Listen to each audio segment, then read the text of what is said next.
Assalamualaikum warahmatullahi wabarakatuh. Salam sejahtera, namo buddhaya, Om Swastiastu, salam kebajikan. Bapak-bapak, ibu-ibu yang terhormat, apa kabar pagi ini? Alhamdulillah. Terima kasih udah datang hari ini.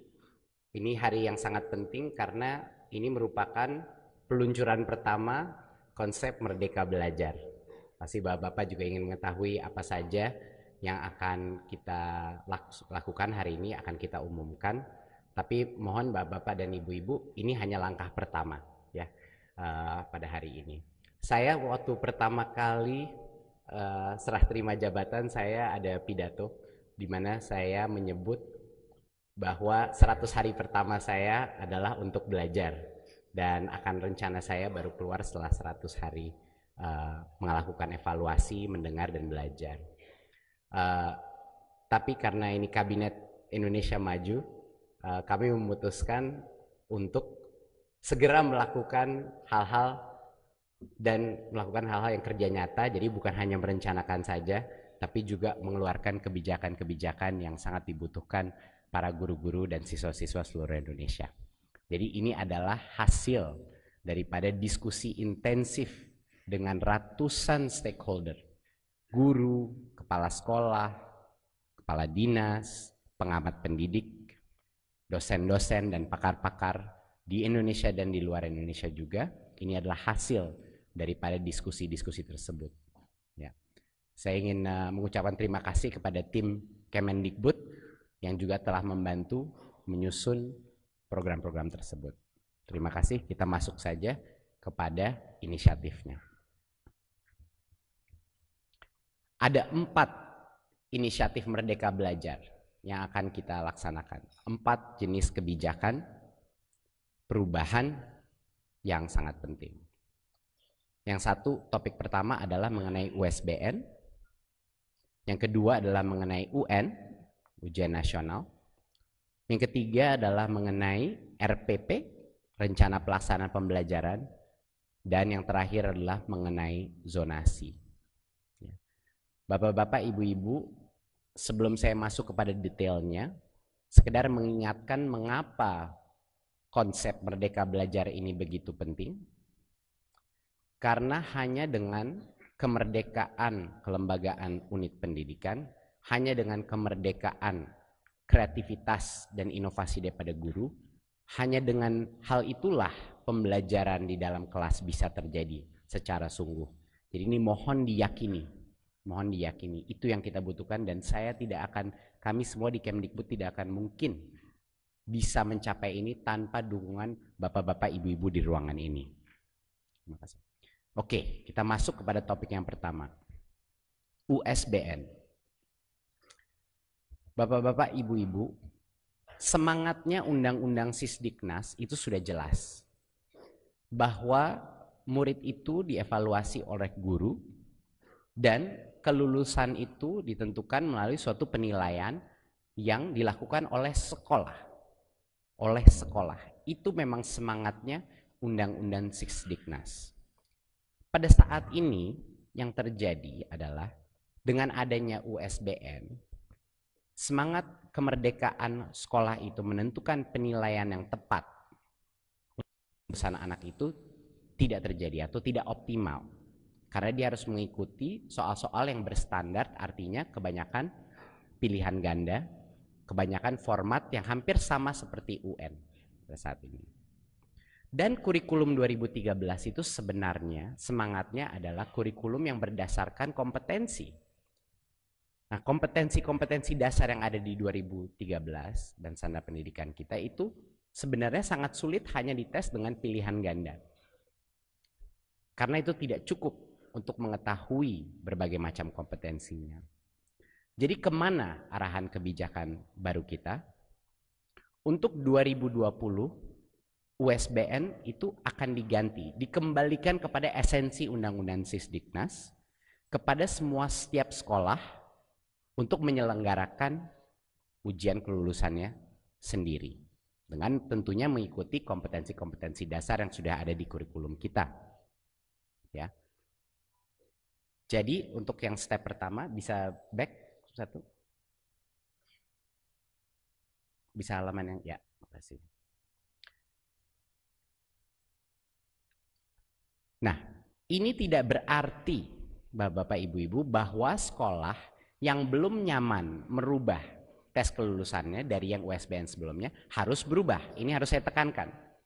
Ini tidak memaksakan sekolah untuk harus berubah tes kelulusannya. Kalau sekolah itu masih belum siap untuk melakukan perubahan, kalau dia ingin menggunakan format seperti USBN yang tahun lalu, itu dipersilahkan. Tetapi bagi sekolah-sekolah yang ingin melakukan perubahan, bagi sekolah-sekolah yang ingin melakukan penilaian dengan cara lebih holistik, itu diperbolehkan. Sehingga bisalah ini menimbulkan menciptakan kesempatan bagi sekolah-sekolah melakukan penilaian di luar hal yang cuma pilihan ganda seperti esai, portfolio, dan penugasan-penugasan lain seperti tugas kelompok, karya tulis, dan lain-lain. Jadinya ini kita memberikan kemerdekaan bagi guru-guru penggerak di seluruh Indonesia untuk menciptakan konsep-konsep penilaian yang lebih holistik yang benar-benar menguji kompetensi dasar kurikulum kita, bukan hanya pengetahuan atau hafalan saja. Bagi bapak-bapak di sini yang telah menganggarkan budget untuk USBN, ini bisa digunakan untuk meningkatkan kapasitas guru dan kualitas pembelajaran. Ya, memang di beberapa daerah sudah ada anggaran ini. Tapi untuk 2020 bagi sekolah-sekolah yang ingin menciptakan asesmen yang lebih holistik, ini adalah kesempatan. Jadinya bagi guru-guru penggerak, kepala-kepala sekolah penggerak di luar, mohon ini jangan disia-siakan kesempatan ini. Namun ini juga bukan pemaksaan bagi sekolah-sekolah dan guru-guru yang belum siap, yang masih ingin mengikuti format yang sebelumnya. Itu silahkan. Ya. Ini adalah kebijakan USBN kita. Untuk yang kedua, next. UN. Ada beberapa hal, ada beberapa isu atau masalah dengan UN pada saat ini. Dan ini berdasarkan survei dan diskusi dengan berbagai macam orang tua, siswa, guru-guru, dan kepala sekolah juga. Materi UN itu yang terlalu padat, sehingga cenderung fokusnya adalah mengajarkan materi, menghafal materi, dan bukan kompetensi pelajaran. Kedua, isunya adalah ini sudah menjadi beban stres bagi banyak sekali siswa, guru, dan orang tua, karena sebenarnya ini berubah menjadi indikator keberhasilan siswa sebagai individu. Padahal maksudnya ujian nasional berstandar nasional adalah untuk mengakses sistem pendidikan, yaitu sekolahnya maupun geografinya maupun sistem pendidikannya secara nasional. Dan UN ini hanya menilai satu aspek, yaitu yang kognitifnya. Bahkan nggak semua aspek kognitif kompetensi dites, lebih banyak ke penguasaan materinya dan belum menyentuh karakter siswa secara lebih holistik. Nah, jadi apa perubahan yang akan kita lakukan? Untuk 2020, UN akan dilaksanakan sesuai seperti tahun sebelumnya. Ya, jadi untuk 2020, bagi banyak orang tua yang sudah investasi banyak untuk anaknya belajar untuk mendapat angka terbaik di UN, itu silahkan lanjut untuk 2020. Tapi itu hari terakhir UN seperti format sekarang diselenggarakan. Di tahun 2021 UN itu akan diganti menjadi asesmen kompetensi minimum dan survei karakter. Nah, akan saya jelaskan. Yang pertama adalah penyederhanaan asesmen ini. Bapak-bapak, ibu-ibu, kayaknya kita semua di ruangan ini setuju. Secara nasional kita membutuhkan tolak ukur. Tidak bisa sama sekali kita tidak punya tolak ukur. Tapi apa yang diukur dan siapa yang diukur, itu yang akan berubah, Bapak Ibu-Ibu. Asesmen kompetensi minimum adalah kompetensi yang benar-benar minimum, di mana kita bisa memetakan sekolah-sekolah dan daerah-daerah berdasarkan kompetensi minimum. Apa itu materinya? Materinya yang bagian kognitifnya itu hanya dua. Satu adalah literasi, dan yang kedua adalah numerasi. Oke. Literasi itu bukan hanya kemampuan membaca, Bapak-bapak dan Ibu-ibu. Literasi adalah kemampuan menganalisa suatu bacaan, kemampuan mengerti atau memahami konsep di balik tulisan tersebut. Itu yang penting. Dan yang kedua, numerasi itu adalah kemampuan menganalisa menggunakan angka-angka dan matematika. Ya, ini adalah dua hal yang akan menyederhanakan asesmen kompetensi yang dilakukan mulai tahun 2021. Jadinya ini bukan berdasarkan mata pelajaran lagi, bukan berdasarkan penguasaan konten atau materi. Ini berdasarkan kompetensi minimum, kompetensi dasar yang dibutuhkan murid-murid untuk bisa belajar apapun materinya. Ya, ini adalah kompetensi minimum yang dibutuhkan murid untuk bisa belajar apapun mata pelajarannya. Dan yang terakhir adalah akan ada survei karakter. Ini luar biasa pentingnya Bapak-bapak dan Ibu-ibu. Karena pada saat ini secara nasional hanya data yang kita punya ini hanya data kognitif. Kita tidak mengetahui mengenai kondisi ekosistem di dalam sekolahnya murid kita. Kita tidak mengetahui apakah azas-azas Pancasila itu benar-benar dirasakan oleh siswa-siswa se-Indonesia. Kita akan menanyakan survei-survei untuk mengetahui di ekosistem sekolahnya bagaimana implementasi gotong royong. Apakah level toleransinya sehat dan baik di dalam sekolah itu? Apakah well-being atau kebahagiaan anak itu sudah mapan? Apakah ada bullying yang terjadi kepada siswa-siswi di sekolah itu? Survei ini akan menjadi suatu panduan buat sekolahnya dan buat kami, dan buat dinas dan buat Kementerian Pendidikan dan Kebudayaan.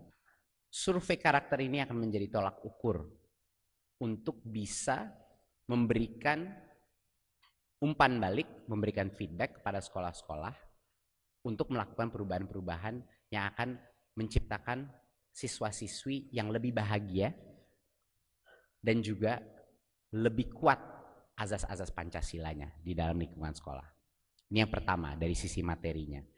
Dan yang kedua adalah kapan asesmen kompetensi ini dilakukan, itu sangat penting. Yang tadinya di akhir jenjang, kita akan ubah itu di tengah jenjang. Ya, yang tadinya di akhir jenjang, kita akan ubah di tengah jenjang. Kenapa? Dua alasan.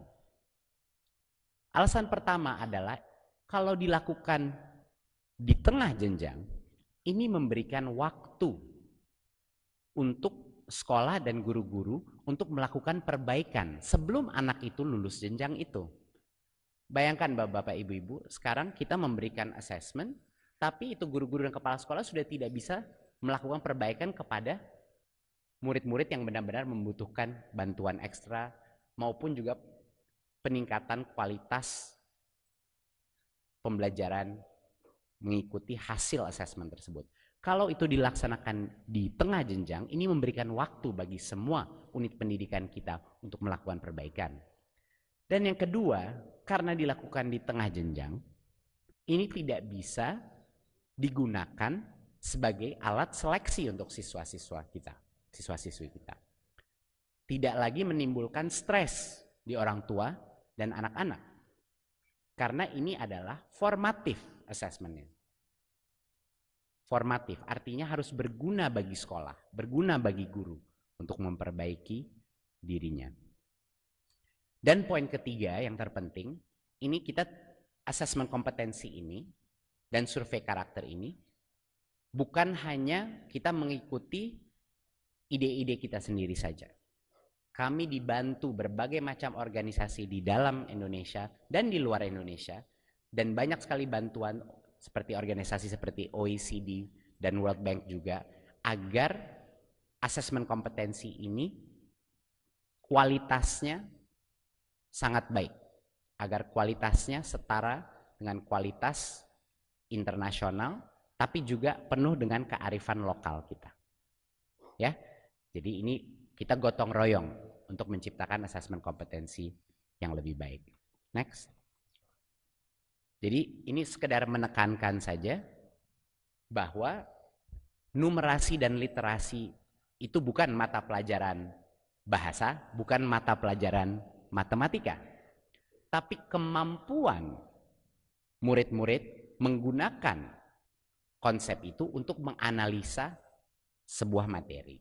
Ya, seperti yang di sebelah kiri ini ada suatu paragraf dan diagram mengenai climate change, mengenai masalah lingkungan hidup kita. Dan dari situlah murid-murid akan harus bisa menggunakan higher order thinking, menggunakan daya analisa dia untuk menjawab pertanyaannya. Ya.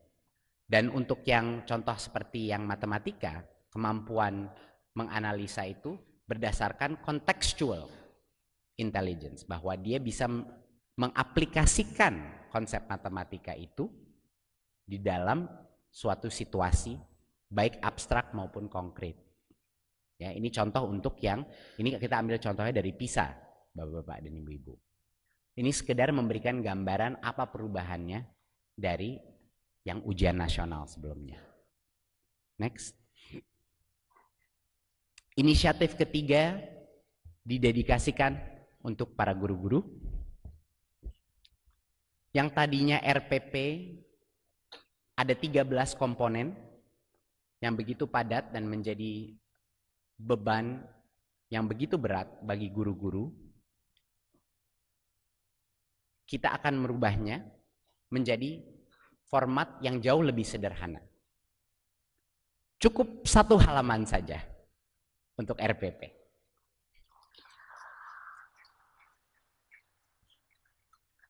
Cukup 1 halaman saja. Jadi yang tadinya ada belasan komponen, kita bikin 3 komponen saja.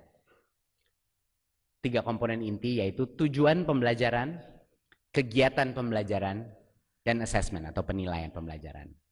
Ya, nanti akan diberikan berbagai macam contoh-contoh RPP yang cuma 1 halaman saja sudah cukup. Karena Bapak-bapak dan Ibu-ibu, yang penting mengenai RPP itu bukan hanya penulisannya. Sebenarnya esensinya RPP atau lesson plan adalah proses refleksi daripada guru itu. Pada saat dia menulis suatu RPP, dia laksanakan di kelas besoknya, dia kembali kepada RPP itu untuk melakukan refleksi. Dia melihat, tercapai nggak apa yang saya maksudkan? Dari situlah pembelajaran terjadi, bukan dengan nulis 10 halaman sekedar buat administrasi. Mohon bantuan bapak-bapak, ibu-ibu untuk mengkomunikasikan ini kepada semua pengawas di bawah bapak dan ibu-ibu, agar mengerti esensinya ini dan agar ini dilakukan tapi tidak menjadi beban yang terlalu berat. Karena esensinya adalah proses itu terjadi, itu yang penting. Ya, tentunya kami akan memberikan berbagai macam contoh-contoh RPP yang singkat tapi kualitasnya bagus juga. Ya, jadi RPP cukup 1 halaman. Yang berikutnya, zonasi. Oke. Zonasi, bapak-bapak dan ibu-ibu, itu sangat penting. Dan kami di Kementerian Pendidikan dan Kebudayaan mendukung penuh inisiatif zonasi ini. Tapi ada berbagai macam daerah yang mengalami kesulitan. Kami sadar. Enggak semua daerah itu siap untuk suatu policy zonasi yang sangat rigid. Ya. Sebelumnya jalur zonasi minimal 80%, jalur prestasi hanya 15% dan perpindahan 5%. Jadi kami ingin menciptakan suatu kebijakan yang bisa melaksanakan esensi atau semangat zonasi, yaitu pemerataan bagi semua murid untuk bisa mendapatkan kualitas yang baik, tetapi juga mengakomodir perbedaan di situasi di daerah-daerah. Jadi arahan kebijakan ke depannya adalah sedikit kelonggaran kita memberikan di zonasi.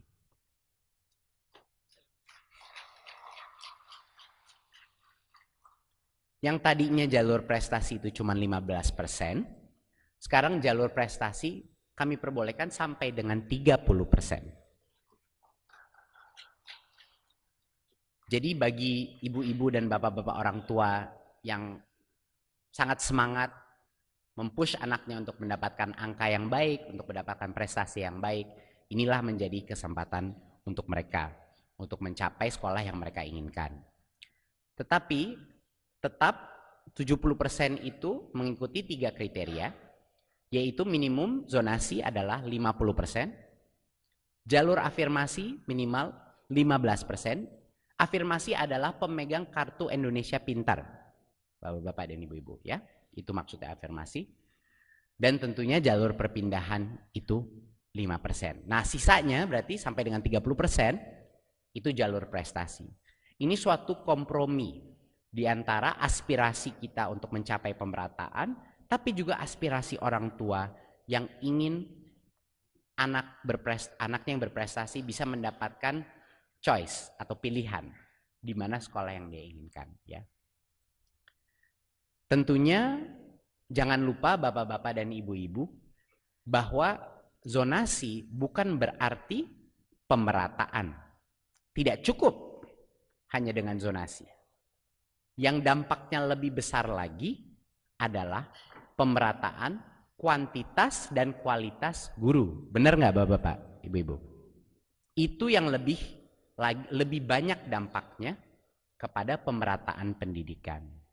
Dan itu yang saya membutuhkan dukungan bapak-bapak dan ibu-ibu untuk segera melakukan evaluasi paling tidak dari jumlah kuantitas guru.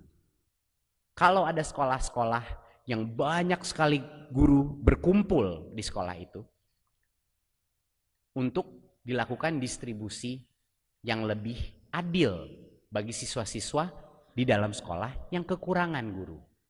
Dan ini tentunya Kemendikbud tidak bisa melakukan ini tanpa bantuan kepala-kepala dinas.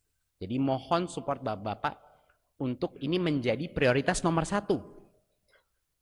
Untuk sekolah-sekolah yang kekurangan guru, mohon dilakukan distribusi yang baik demi siswa-siswi kita, bapak-bapak dan ibu-ibu. Next. Singkat, jadi 4 topik tadi. Mungkin kita summarize bisa halaman tadi yang 1, 2, 3, 4. Back yang halaman pertama. Yang 4. Ya. Sekian presentasi saya bapak-bapak dan ibu-ibu. Ini adalah ronde pertama ya. Ini adalah ronde pertama Merdeka Belajar. Tidak ada perubahan yang nyaman-nyaman saja. Semua perubahan itu pasti ada tantangannya. Semua perubahan pasti ada ketidaknyamanannya. Tetapi seperti yang kita tahu, sudah waktunya Indonesia melompat ke depan, bukan hanya melangkah. Sudah waktunya kita melompat ke depan. Saatnya kita memberikan kemerdekaan kepada guru-guru kita dan kepada kepala-kepala sekolah kita untuk bergerak. Dengan adanya perubahan di sistem assessment kita, yaitu ujian sekolah dikembalikan lagi kepada sekolah, ujian nasional tidak mengukur materi, penguasaan materi, tapi penguasaan kompetensi, RPP disederhanakan jadi 1 halaman, dan zonasi masih bisa mengakomodir anak-anak berprestasi. Kita memberikan langkah pertama kemerdekaan belajar di Indonesia. Mohon dukungannya Bapak-bapak dan Ibu-ibu. Wassalamualaikum warahmatullahi wabarakatuh.